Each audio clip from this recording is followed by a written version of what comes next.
জ্বলন্ত বিষয়, জ্বলন্ত প্ৰশ্ন। মোৰ এটা প্ৰশ্ন এইখিনিতে লগাই দিছোঁ যে হাইৱেবোৰ বনোৱাৰ পিছত গেট অহা বন্ধ হ'ব নেকি? গেটবোৰ ব্ৰহ্মপুত্ৰ খনন বাস্তৱসন্মতনে? ফাদিল হ'ল চৰকাৰৰ মিথ্যাচাৰ।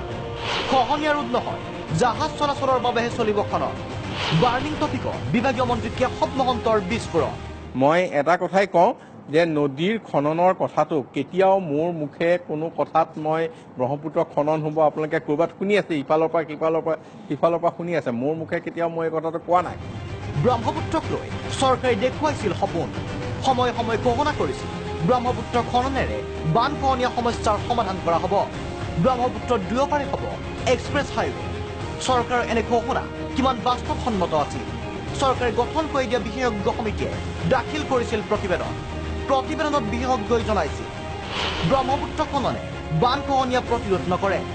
বিশেষজ্ঞৰ প্ৰতিবেদনৰ পিছতো চৰকাৰে ব্ৰহ্মপুত্ৰ খননৰ বাবে যোজা চলাইছিল। এনে সময়ত বাৰ্ণিং টপিকত বিচৰা হৈছিল উত্তৰ। উপস্থিত আছিল বিভাগীয় মন্ত্ৰী কেশৱ মহন্ত আৰু বিশেষজ্ঞ। এই অনুষ্ঠানত জলসম্পদ মন্ত্ৰীৰ স্বীকাৰোক্তি, ব্ৰহ্মপুত্ৰৰ সামগ্ৰিক খনন এতিয়াও প্ৰশ্নবোধক, এক্সপ্ৰেছ হাইৱেও এতিয়াও নিশ্চিত নহয়। 24 অক্টোবৰ তাৰিখে দিল্লীত এখন মিটিং হৈছিল, তাত নীতিন গাডকাৰী ডাঙৰীয়াৰ আৰু সেই সভাখনত আমাৰ এই বিষয়টো উত্থাপন হৈছিল।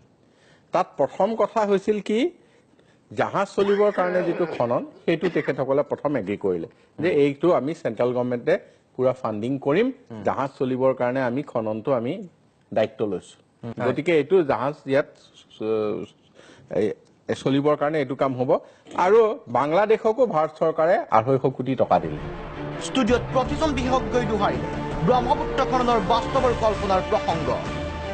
ইপিনে মুখ্য সম্পাদক অজিত কুমাৰ ভূঞাৰ প্ৰশ্নৰ উত্তৰত জলসম্পদ মন্ত্ৰী কেশৱ মহন্তই স্বীকাৰ কৰিলে নদীক সন্মান জনাবই লাগিব।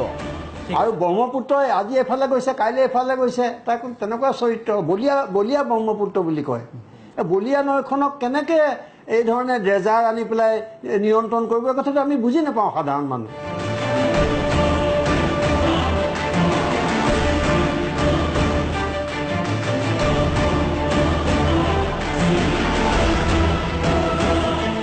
আমাৰ অকণমান আগতে আমাৰ অজিত ভূঞা ডাঙৰীয়া আমাক বেলেগ ভাষাত আমাক কৈছিলে, উই মাষ্ট ৰেচপেক্ট দ্য ৰিভাৰ। নদীখনৰ প্ৰকৃতিক আমি যুঁজিব নালাগে, যিটো অকণমান আগতে তেখেতৰ শুনিছিলো, নদীৰ যিটো নেচাৰটোক আমি সন্মান কৰি বাকীখিনি কথা আগবাঢ়িব লাগিব।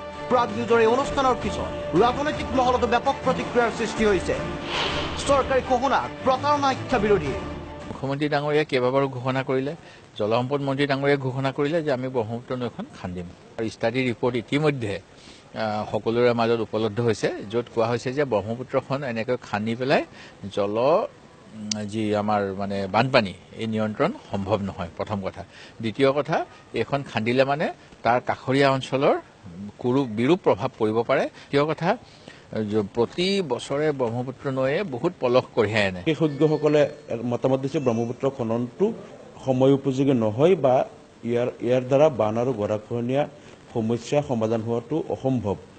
কিন্তু তাৰ মাজতে ইতিমধ্যে কেন্দ্ৰীয় চৰকাৰৰ পৰা এটা অংশ পুঁজি মোকলাই দিছে। যদিহে ব্ৰহ্মপুত্ৰ খননটো বান আৰু গৰাখহনীয়া প্ৰতিৰোধৰ কাৰণে উপযুক্ত ব্যৱস্থা নহয়, তেনেহ'লে বাংলাদেশ চৰকাৰক টকাটো কিয় দিলে? যদি ব্ৰহ্মপুত্ৰ খননে বানখহনীয়া প্ৰতিৰোধ কৰিব নোৱাৰে, তেনে বানখহনীয়া ৰোধৰ বাবে চৰকাৰৰ বিজ্ঞানসন্মত আঁচনি কি, সেয়াও এতিয়া ডাঙৰ প্ৰশ্ন।